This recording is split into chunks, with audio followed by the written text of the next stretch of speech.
Ayan, hello po. Magandang gabi, no? Magandang umaga. Nasang panig man tayo ng mundo. Ayan, sana po ay nasa maayos kayong kalagayan. Habang pinapanood ninyo ang ating reading for today, ayan.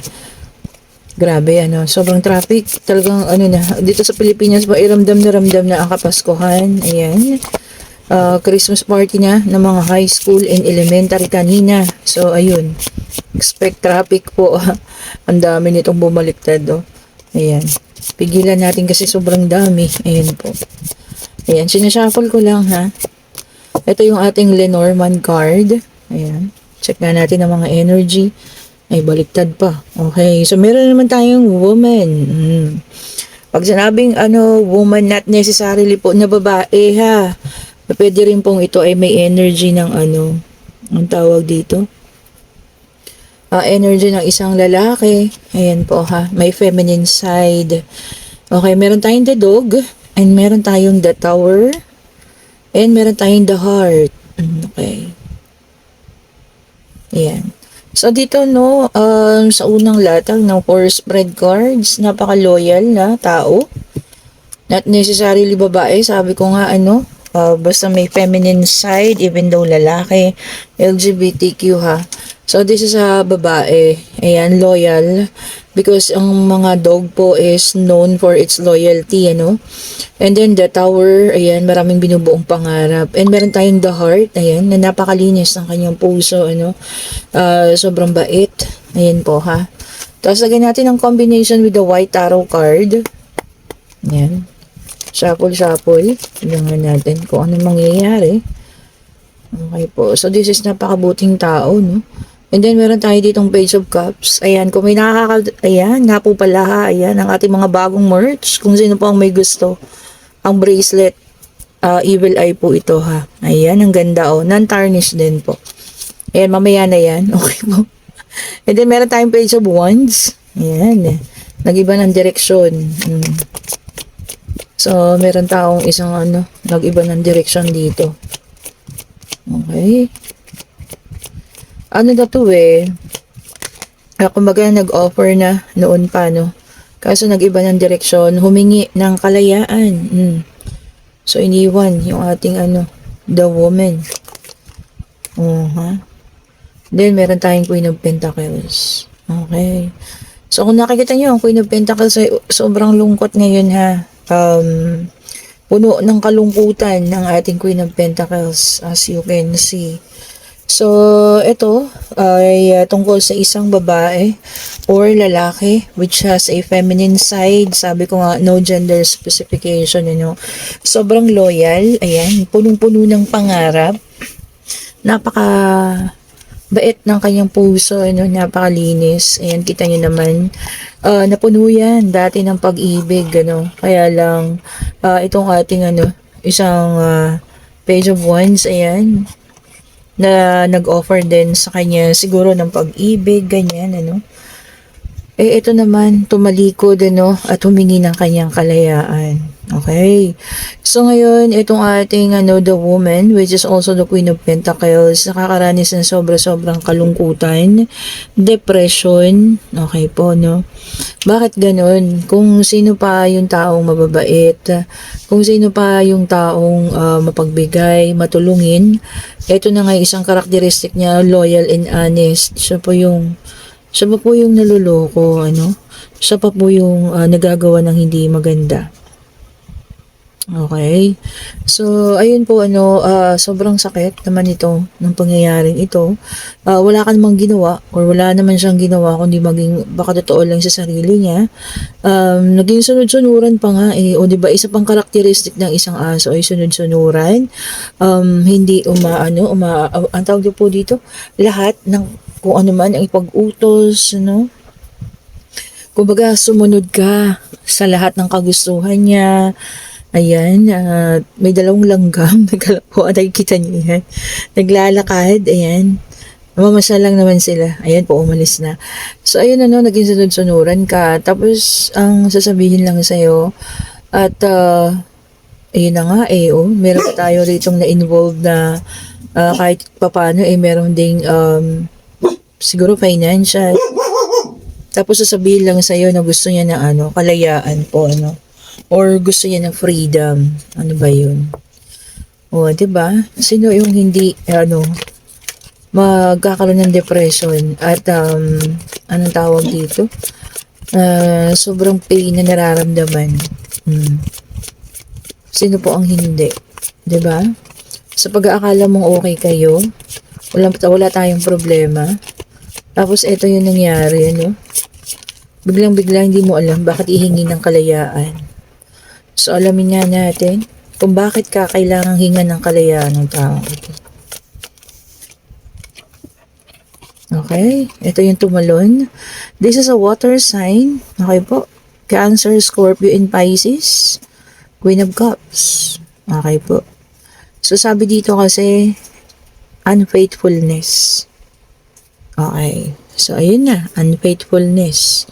So kaya siya humihingi ng kalayaan dahil maaaring may third party or maaaring meron na siyang nagugustuhang iba po. Okay, check pa nga natin kung bakit gustong humingi or bakit niya hinihingi ang kanyang kalayaan. Tingnan pa natin ha. Kung ito ay nangyari niya sa inyo, no, noong mga panahon na yon, bakit niya hiningi yung kalayaan niya sa iyo? Maaring ito po yung rason. Kung maaring kasi kung hanggang ngayon hindi niya pa alam. Okay po. So maaring ito yung rason kung bakit niya hiningi ang kalayaan niya sa iyo noon, or kung ito naman ay nangyayari ngayon, maybe meron ditong mga reasons. Ano? So, i-check natin ha. Wala ka namang ginawa. Diba? Feeling mo okay kayo. Tapos bigla-biglang hihingi ng kalayaan sa'yo. Pasensya na kayo sa aking mga alaga po ha. Kumain naman na sila. Especially po itong si Pipoy. Hindi ko lang alam kung bakit napaka-ingay pa rin yan. No? And then meron tayong the Emperor. Ayan. Sabi rito, stubbornness. Okay, so yun na. Matigas na ang ugali. Hindi na kayang pasunurin. Hindi mo na kayang pakiusapan. Ang gusto na po, ang kailangang masunod. So kung gusto ng kalayaan, gusto niya talaga yun. Ano? Minsan naman ng mga lalaki, hindi naman nila nasasabi ng diretsahan po yan. Sa pagpaparamdam ba, yung tawag dito, galit na lagi sa'yo. Tapos, konting galaw mo lang, ano, naiinis na. Yun po, gusto lang nila na makita mo na ganun yung ugali nila. Para nga naman, ano, ikaw na mismo yung umalis. And then, meron tayong 7 of Wands in reverse. Yung kanina pala is fire sign. So, meron tayong water, fire, and fire ulit ito. Aries, Leo, and Sagittarius. Ayan. Pwede rin din na ex-hosted na daw siya. Okay po. Parang ano na siya, nasasakal. O, ano ba? Ano bang nangyayari? Bakit ganon? Or baka reason niya na lang yun. Kunyari, nasasakal. Ano? Pero ang totoo, ano na. Yun na nga po. Meron na palang iba. Okay. So, i-check ba natin? And then, meron tayo ditong Four of Pentacles, which is an earth sign in reverse. O sabi dito, possessiveness. Self-centered. Sarili lang ang inisip. So, ayun nga. Hindi ka na inisip. Sarili lang po ang inisip. So, maaring ito po yung mga rason ha. Maaring ito nga, unfaithfulness. Diba? Dahil may nakilala ng iba. And then, meron tayo dito ring stubbornness. So, matigas na ulo, hindi mo na kayang pasunodin. And then, meron din tayo ditong exhaustion. Parang pagod na siya, nasasakal na siya. Yun daw yung mga reason niya. And then, meron din tayong Four of Pentacles. Sabi dito, self-centered. So, ayun na nga. Sarili na lang niya yung inisip. So, hindi na ikaw kasama or hindi ka nakasama sa priority niya. Yan po yung mga reasons ha. Yan po maaari o yung mga rason nila kung bakit kailangan nilang hingin yung kalayaan sa'yo. Okay? Ang bigat, ano? So, yung sa ngayon, maaaring mga hindi pa baga sabihin natin, hindi pa kayo nakaka-move on. Dahil nga hanggang ngayon question mark pa din. O, diba? So, maaaring isa rito po yung mga dahilan nila. Check nyo na lang ano yung mga action nila noon. And then meron tayong Ace of Wands. Ayan. So para sa iba po ha, there will be a new opportunities and a potential new beginning. Oo nga, ano pa bang dapat gawin? Mag-umpisa na lang ng panibago, no? Kung nandito kayo sa sitwasyon na ito. Kung napagtapusan nyo naman na at nasa pagbabago na nga, ayun na. Umpisahan na po ha, diretso nyo na yan. Wala nang lingon likod. Okay po, wala nang lilingon sa likod pala. Ano ba yun? Para ano po, dire-diretso na. Kasi kapag lumingon pa kayo ulit at kayo ay nagpatawad pa, naku, mauulit at mauulit lang. Okay po? And then, meron tayong air sign. Itong four of swords in reverse. Ayan. Gemini, Libra, and Aquarius. Ayan po, no? So, lumabas na lahat. Air, fire, earth, and water. So, ayan po, kompleto na ha. So, this is in reverse. Four of swords. Ayan. Loneliness. Magkakaroon ng loneliness pagkalungkot. And yung iba naman magkakaroon ng cancellations. Maaring may plano na, tapos ika-cancel ha. O ano man po yan. So, may magagawa raw kayong pag-cancel. Ayan. So, ano man po yan, ano, i-check nyo na lang.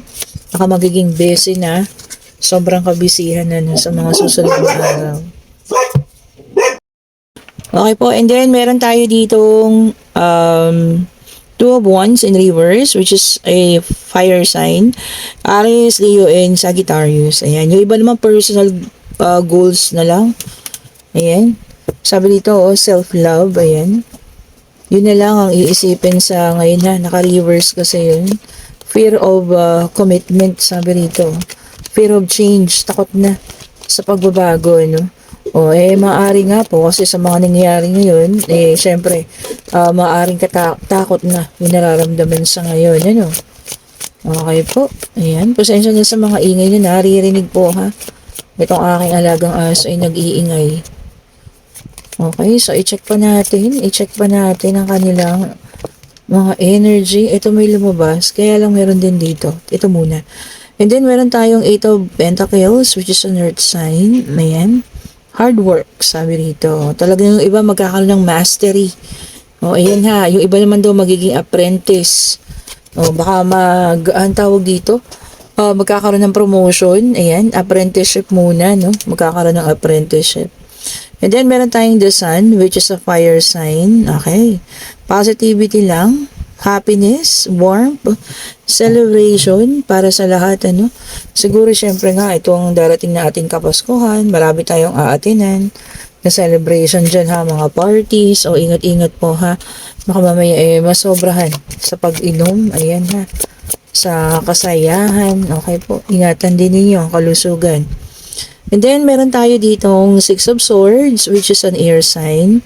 Moving on, sabi, no, leaving behind. So, meron na talagang bibitawan, iiwanan. And then, sabi rito, relationship ending. So, may pagtatapos talaga. Okay? And then, meron tayong Knight of Cups, which is a water sign again. Sabi rito, yung iba naman, magkakaroon ng susundin yung puso, following the heart. Ayan. Kung ano yan, ha. At ngayon daw po, puso na. Yung susundin, ano. Kumbaga talagang sa ngayon yung puso muna yung pagbibigyan. Pero suggestion ko, no, ibalanse pa rin po ha. Ibalanse ang mga bagay-bagay po. Ayan. So hindi lahat ngayon nga, kailangan puro puso ha, ibalanse po. Ayan. Bigyan natin ng balanse ha. Okay. Tignan pa natin kung ano man pa ito, no. Tignan natin. Check natin. Ayan. At kung sino po ang gusto ng ating private reading, pwede kayo magpa-schedule po ha. Ayan, sa akin. Hindi lang po ako tatanggap ng 24 and 25. Pero ngayon pwede na kayo magpa-schedule para sa ating forecast for the year 2025. 9, 27, 28, and 29. Ayan po. Pa-schedule na po kayo ha. Meron na tayong mga nakabook ng 27. Ayan. Available pa po ang 28 and 29. And then, meron tayong Queen of Wands, which is a fire sign. Sabi rito, magiging confident. Yung iba sa inyo. Magkakaroon ng determination. Ayan. Lakasan na ang loob. Baka maaaring may opportunity na sa ibang bansa na trabaho, ano, at lalakasan na ang kanilang kalooban. Ayan, at tatanggapin na nga po. Ayan, kung sino man yung nandoon sa ating situational reading, no, na nakakaranas ngayon ng sobrang pain, kasi mabait siya loyal siya, napaka-straight niyang tao, mapagmahal, ayan, binigay na din naman yung lahat, kaya lang ito no, kailangan pang humingi or humihingi sa kanya ngayon or nangyari na ng kalayaan yung taong yun na wala namang paliwanag, basta lang kailangan niya ng freedom. Oh, okay po. Baka isa doon sa mga nabanggit kanina, yung mga reasons, ano, hindi niya lang masabi sa'yo. Okay, kung magkaganon man, ano, so, ibigay, hayaan na. Kumbaga sa ito nga no, puro kailangan sarili muna yung isipin. Okay po, bitawan na yung dapat bitawan. Siya naman yung humingi, hindi mo siya pinaalis. Siya naman yung humingi ng kanyang kalayaan, kaya hayaan na po ha. Okay po, kung magbalik ang taong yan, ibig sabihin siya po ay para sa'yo. Kung hindi naman na siya magbabalik at talagang, kumbaga para na siya sa pagbabago, talaga pong ikaw din naman, tanggapin niya sa sarili at ikaw po ay magbubuon na para sa pagbabago rin. Okay, so ito na ang ating yes and no card. Ayan, mag-isip na ng katanungan. Pwede pong sa pag-ibig, financial, ayan, pangyayari. Kung ano man yung gusto nyo itanong ha, spirit guide. Ayun na agad, binigay agad ng spirit guide. And yes po, ang kasagutan, ayan. So, yung iba talaga magkakaroon ng sabi rito, fertility, ayan, magiging mother, baka may mga anak na dyan, ayan po, magiging maayos naman ang inyong panganganak, ang motherhood daw, or magiging mother figure, maaring makikilala ka bilang isang taga-guide, ng mga kabataan ngayon, or kung ano man, so ikaw ay magiging mother figure para sa kanila, and yes po ang sagot ha. Okay po, kung ano man yung inyong itinanong, yes po ang sagot. Ayan, kung sino po may gusto ng ating mga merchandise, so ito na. Ayan po ha, ang ating Evil Eye set. Ayan, nagdatingan na sila. Okay po, at may kasama ng meron na tayong ganito ngayon. Oh, isinuot ko na yung isa kasi napakaganda, no? Tinawag niya ako. Okay po. Ano po siya, ayan ang dami niyang evil eye. Tapos gold yung pinaka niya, non-tarnish naman. Ayan po ha. So hindi nawawala yung kanyang kulay. Ayan. Huwag niyo lang gamitin pang laba kasi nakakapanghinayang baka mabakbak yung niya. Itong yung evil eye. Pero hindi naman Kasi dito nga sa sinising hindi naman naaalis. Ayan po ha, kung sino may gusto. Isang set na ito. Ayan. May kasama na po tayo ritong sing-sing. Dumikit yung ating sing-sing. Wait lang po, ayan. And yung ating necklace, ayan po. And ito po yung bracelet. O, ayan ha, kung sino po may gusto ng isang set. Non-tarnish po lahat and hypoallergenic. Ayan, i-chat nyo na ako. Nandyan na po yung link sa ating comment section. I-chat nyo po ako ha. Ayan, i-click nyo lang yung link po para ako yung makausap ninyo at nang maka-order kayo. Same thing, ito yung isa nating classic na version po, ayan. Pwede nyo rin lagyan ng bracelet kung gusto ninyo. And ito po ang ating mga bracelet. Ito po ang citrine. Siyempre, ang citrine mantra. And meron din po tayo ditong amethyst. Ayan. Ayan ang ating amethyst. At syempre, meron din tayong jade. Ayan po ang ating jade ha. Ayan, magsipag-order na kayo para sa sarili po. Ayan, gusto nyo pang gift din, pwede rin naman. And meron tayong combination. Ayan po, black tourmaline with tiger eye. And meron din po tayo ritong rose quartz. Ayan, para sa inyong love life kung gusto nyo mag-concentrate. And of course, ang ating tiger eye for wisdom and clarity. Ayan po. And itong ating black tourmaline. Ayan, ayan kumikinang-kinang pa. Black rose tourmaline po pala ang tawag dyan. And ito pong ating black tourmaline with evil eye. And meron pong bagong dating, tingnan nyo naman. Ang ganda. So, nilagyan pa nila ng may mantra na po ha. Black tourmaline with mantra, ayan. Bagong dating lang po yan, see? Pwede kayong mamili kung ito yung gusto ninyo. Or ito pong isa yung classic, Meron ding ito yung isa po, black tourmaline with luminous. O, ayan po ha. So, ayan, tatlong klase na yung ating black tourmaline. Ang ganda nitong mga bago nila. Kasi nga daw po kailangan na sa New Year, no, may mga suot tayong mga ganito para lahat ng negative energy lumabas na at hindi tayo pasukan ng mga negative energy ha. Ito may mga mantra oh. Yan, ang ganda. Pangontra. Okay po. So, ayan, mag-order na kayo sa akin po, especially kung gagamitin sa New Year. And, meron din pala tayo dito, no, kung gusto nyo yung mga pampaswerte sa wallet. Ayan po, ha. Kung sinong gusto yung mga pampaswerte sa wallet, ayan, mag-order na kayo. Ito na ang ating lucky money. Ayan po, ha. Nakikita nyo ba? Ayan, mag-order na po. Ayan. Ayan, lucky money, panlagay sa wallet ninyo, no? Ilagay nyo siya sa wallet kasi sabi nga pang doble, pang triple ng laman sa wallet. And pwede nyo pang lagyan ng combination ng lucky coin. Ayan po ha. Ito pwede nyo rin itong ilagay sa inyong gagawing prosperity bowl. Ayan po, isama nyo yan. Yan yung isang klase natin. At ito yung isang klase natin na lucky coin po. Ayan, nakaribo nyo siya ng ito yung pahaba. Ayan. So, dalawang klase yung ating lucky coin, ha? And then, syempre, itong ating ayan, gold money. So, ayan ha. Ewan ko ba, pag hindi pa kayo naman nilapitan, isuotan nyo pa lang citrine dyan. Puro kaperahan na yan, ha? Okay po. So, ayan po kung sino may gusto ng ating mga lucky charms at ang mga pampaswerte sa bagong taon ha. Mag-message na kayo. Nandyan lang yung link sa comment section. At mapupunta kayo sa ating ang tawag dito, Facebook page. Mag-message po kayo. Ayan, dalawang klase yung ating money coin po. Ayan ha, ito lagay nyo lang sa wallet nyo yan, pantawag ng pera. Okay, thank you so much. And kung nagugustuhan nyo ating reading, pa-like, pa-subscribe, and hit the notification bell para lagi kayong updated sa mga bagong videos na ating nire-release po. Ayan, and thank you so much for watching. Pa-share din po ha. Have a great day and stay safe po. Bye-bye po sa lahat.